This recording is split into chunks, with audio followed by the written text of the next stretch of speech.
Before I proceed with this, I'd like to ask you about one thing that occurred when you last gave evidence with that point in mind.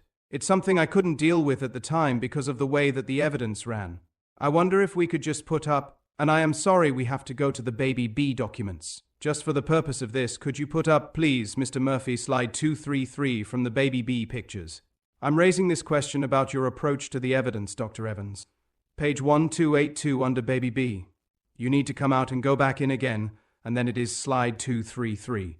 Just to reassure you and everyone else, Dr. Evans, and the jury in particular, we'll get back to baby C shortly. Could we go behind that slide, please? When you last gave evidence, we spent a little time looking at the colors relating to baby B and what you wanted to say about that. If we go over the page to the point where Dr. B, whose notes these are, Dr. B, I apologize, Mr. Murphy, you might need to go back to page 1282. There we are, the center of that page. We'd been talking about the colors, the jury may recall. I know it seems a while ago, but we were talking about the specific rash from Leon Tanswell, about the bright pink movements on it, the markings of that rash, and there was this exchange at the conclusion of the evidence. It was after I had finished asking you questions. This was brought to your attention by the prosecution. The reference at the center of the page, can you see, upon my arrival, purple blotchiness, right mid-abdomen. Do you see that? Yes. The prosecution said, question, the notes of Dr. B that are on the screen at the moment, Dr. Evans, if you look, it was suggested that what Dr. B had noticed was inconsistent with the article. I was suggesting it was inconsistent with Leon Tanswell. The only part that was read to you was, on my arrival, purple blotching or blotchiness. Whatever that says halfway down, you said yes. And then you were asked this. Question, in the next line it says, right mid-abdomen and right hand pink and active. Do you see that? Yes. And it was said, question, Dr. B interpreted her own handwriting for us this morning. That pink and active wasn't read to you. Do you see that? You said yes. And then you were asked this. Question, in the next line it says, right mid-abdomen and right hand pink and active. And your reply was, answer, it's a good point actually. Now, it is obvious, Dr. Evans, I am going to suggest to you that wherewith we see full stop pink and active, this is not a description of a rash, it is not a description of a pink and active rash or skin color, but a description of the baby, isn't it? No, isn't actually. This was something that was put to me at the last minute on Friday afternoon. I'll read it out. It was put to me without having discussed it with anybody. It says, right mid-abdomen and right hand pink and active. It did not say, I can hardly see the dot after right hand. That's the first point. But I think more important, right mid-abdomen and right hand full stop. It did not say baby, pink and active. You've been listening. Just a minute. Let me finish all of this. So you could very easily interpret that. We've since heard that Dr. B meant right mid-abdomen. Hang on. Upon my arrival, purple blotchiness right mid-abdomen and right hand. Now, full stop. Okay? That's the significant marker which was consistent with Leon Tanswell's paper, etc. Then there's a full stop. Right? Pink. Lowercase pink, by the way, it's not a capital P. Good handwriting. It's a lowercase pink. Then there's a squiggle, which I assume means and. It's not an ampersand, pink and active. So that is what I saw. I did not read baby pink and active. The sentence, normally sentences start with capital letters. It starts with a lowercase pink. If you are suggesting it is a new sentence and therefore making a meal out of this is something I find a little bit worrying. I'm asking you these questions for you to help the jury, Dr. Evans. I'm not asking you whether you are worried about it. Well, it's up to the jury. The jury can read that the full stop is not very clear. They can read that the pink starts with a lowercase pink and there's no baby written before. It's not a new paragraph even. If that paragraph flows, let's read the whole sentence. We can read it. Just a minute. On my arrival, purple blotchiness right mid-abdomen and right hand pink and active. That is what I would expect most people, lay people, jury people, doctors to read.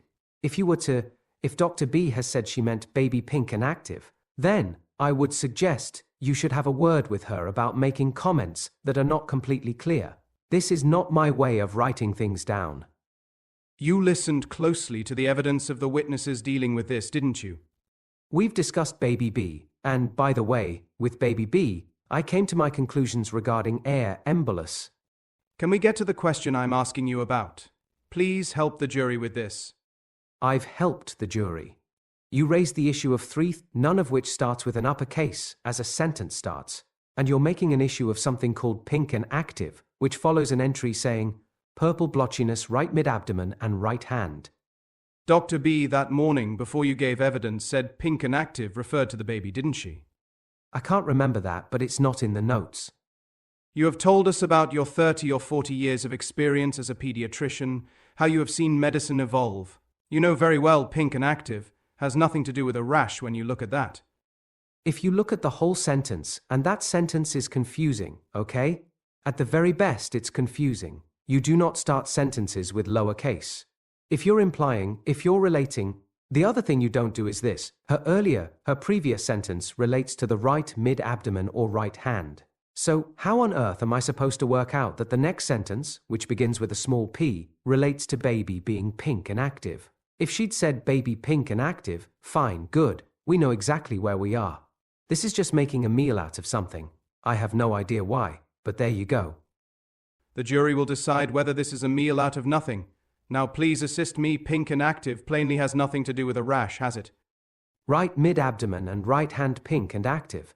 The whole thing doesn't follow. If she'd said, baby pink and active, that makes sense. You're not independent in this at all, are you, Dr. Evans? I beg your pardon.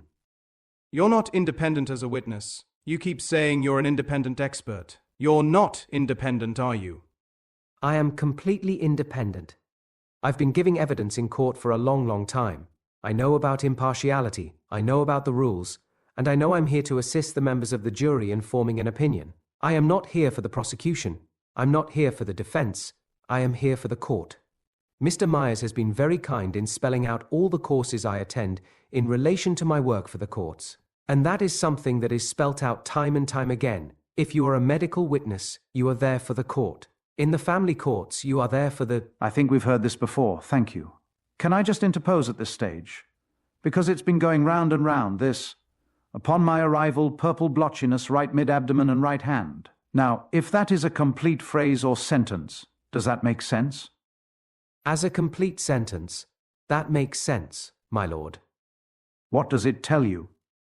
That there's purple blotchiness of the right mid-abdomen and right hand. Right. Adding pink and active, does it make sense? No, it doesn't, actually. I'm sorry, it doesn't. Saying baby pink and active, that makes sense. Yes. So if it is meant to be a full stop and then a capital letter, pink and active, and refers to the baby is pink and active? Yes. So, there's the purple blotchiness in the right mid-abdomen and the right hand, but the baby is pink and active, and that makes sense.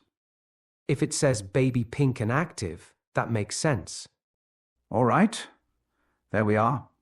A phrase saying pink and active. I'll move on. Yes.